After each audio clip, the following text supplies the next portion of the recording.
बिहार विधानसभा चुनाव 2020 के लिए क्या कुछ आंकड़े यहां पर बनते नजर आ रहे हैं। जहां दोस्तों सीटों का बंटवारा लगभग फाइनल हो चुका है और यहां पर कह सकते हैं गठबंधन किस प्रकार के यहां पर दिखाई दे रहे हैं, क्योंकि गठबंधन में लगातार यहां पर दल बदल आप देखने को मिल रहे हैं। इसके अलावा आपको दिखाएंगे बिहार के लिए क्या कुछ आंकड़े यहां पर निकल कर सामने आ रहे हैं और अगर आज चुनाव हो जाता है तो सबसे ज्यादा नुकसान किस पार्टी को होने वाला है। बिहार विधानसभा चुनाव 2020 के लिए कोरोना के बीच विधानसभा चुनाव की तैयारी में जुटा है चुनाव आयोग, यानी तय समय पर ही चुनाव आयोग यहां पर बिहार विधानसभा चुनाव कराने के लिए यहां पर जल्द ऐलान कर सकता है। महामारी को ध्यान में रखते हुए चुनाव आयोग ने जो तैयारी की है, सवाल यह है कि फिर कोरोना काल के बीच सबसे ज्यादा नुकसान किसे होने वाला है। क्या बिहार विधानसभा चुनाव में जो है वापसी करेगी आरजेडी कांग्रेस मिलकर, या फिर बीजेपी जो नई रणनीति है उसके तहत बिहार में बरकरार रह जाएगी। तो तेजस्वी यादव और यहां पर नीतीश कुमार के बीच ही यहां पर बड़ी लड़ाई है। तो किन मुद्दों पर इस बार बिहार विधानसभा चुनाव होने वाला है, सारी जानकारी आपको दिखाएंगे।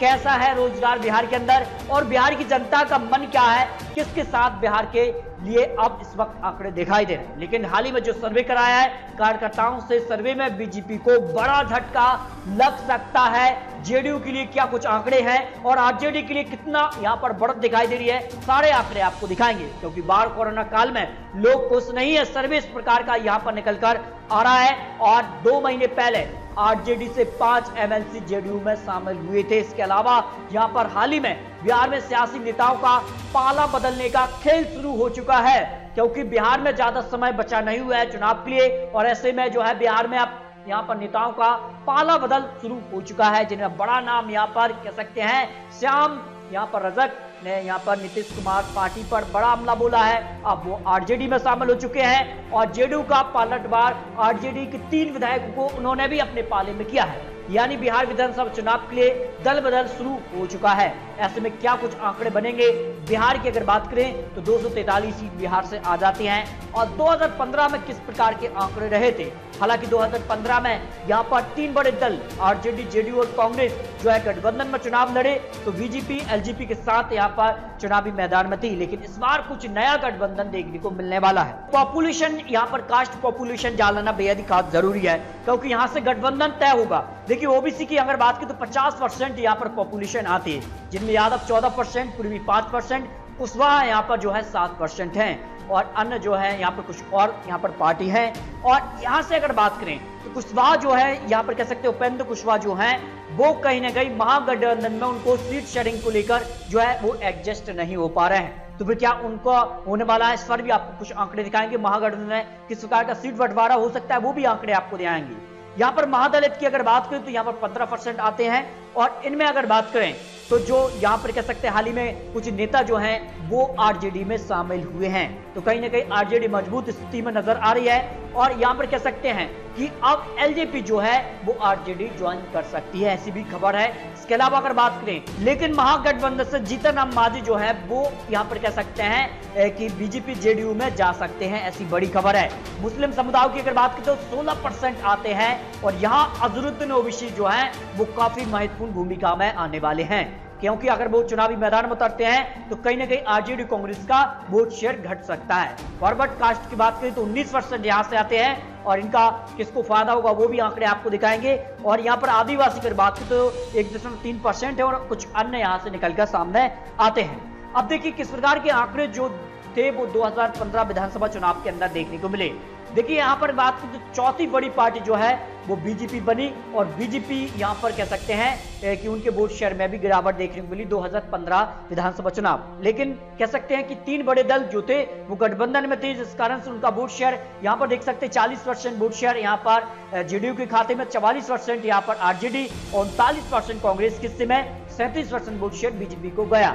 यानी बिहार विधानसभा चुनाव अब कुछ नया मोड़ पर आने वाला है, वो भी आंकड़े आपको दिखाने वाले हैं। तो महागठबंधन की अगर बात करें तो महागठबंधन में सीट शेयरिंग को लेकर जो है इस वक्त जो है माथापच्ची चल रही है, लेकिन कुछ बड़े दल और बड़े नेता कह सकते हैं आरजेडी ज्वाइन भी कर रहे हैं। ऐसे में जो है आप यहाँ पर कह सकते हैं कि एलजेपी जो है महागठबंधन में शामिल हो सकती है, क्योंकि हम्स पार्टी जो है यहाँ पर जीतन राम मांझी कहीं ना कहीं आरजेडी से खुश नहीं है। इसके अलावा यहाँ पर उपेंद्र कुशवाहा भी खुश से नहीं है। यानी आरजेडी, कांग्रेस और एलजेपी और यहाँ पर कह सकते हैं मुकेश सहनी की जो पार्टी है वो महागठबंधन का चेहरा बन सकती है।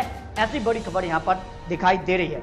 इसके अलावा अगर बात करें तो एनडीए में क्या कुछ दिखाई दे रहा है। देखिए एनडीए अगर बात करें तो पिछले चुनाव में एलजेपी जो है 43 सीटों पर चुनाव लड़ी थी, लेकिन इस बार 43 सीटों के ज्यादा यहां पर मांग कर रही है एलजेपी, और कहीं ना कहीं जेडीयू जो है सबसे ज्यादा सीटों पर चुनाव लड़ेगी। बीजेपी भी कहीं ना कहीं ज्यादा सीटों की मांग कर रही है। तो ऐसे में जेडीयू और बीजेपी में ही यहां पर सीट शेयरिंग बंटवारा फिक्स नहीं है। ऐसे में एलजेपी ज्यादा मांग करे, इस कारण से एलजेपी कहीं ना कहीं आरजेडी की तरफ जा सकती है।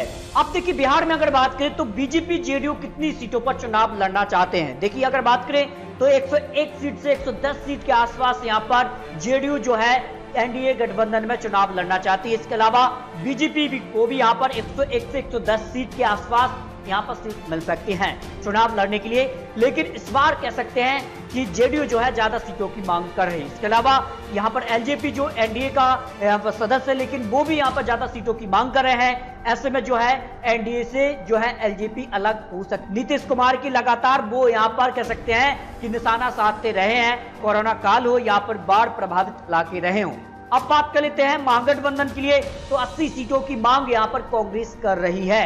इसके अलावा अगर बात करें तो जो है कांग्रेस को यहां पर आरजेडी 60 से 80 सीटों के बीच यहां पर सीट देने वाली है, और आरजेडी की अगर बात करें तो आरजेडी 160 से 170 सीटों के आसपास चुनाव लड़ना चाहती है। इसमें बीआईबी पार्टी शामिल हो सकती है, और यहां पर हम पार्टी और यहां पर कह सकते हैं कि आरएलएस पार्टी को इस बार महागठबंधन में शायद ही जगह मिले, क्योंकि यहां पर सीट शेयरिंग एक बड़ा मुद्दा बन चुका है। तो बिहार विधानसभा चुनाव 2020 के लिए जो है 243 सीटों के लिए महागठबंधन और गठबंधन में लगभग जो है सीटों का बंटवारा हो चुका है, लेकिन कुछ दल बदल नेता भी अब सामने आने लगे हैं। उसके आंकड़े में आपको आगे दिखाएंगे। 122 का जो पूर्ण बहुमत का आंकड़ा है वो कौन छू सकता है। अगर आज चुनाव हो जाते हैं तो सबसे ज्यादा फायदा किसे हो सकता है, ये पब्लिक सर्वे ओपिनियन पोल निकल कर सामने आ चुका है।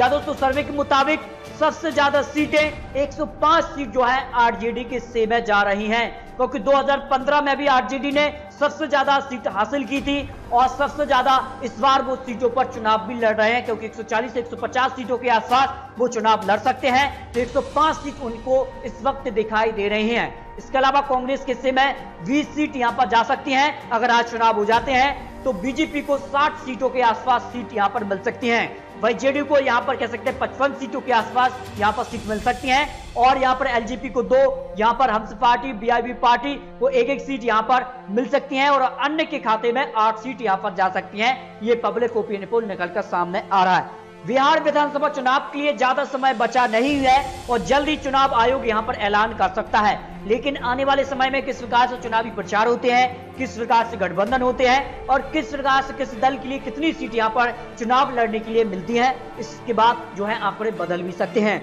तो आपको क्या लगता है बिहार में इस बार क्या होने वाला है?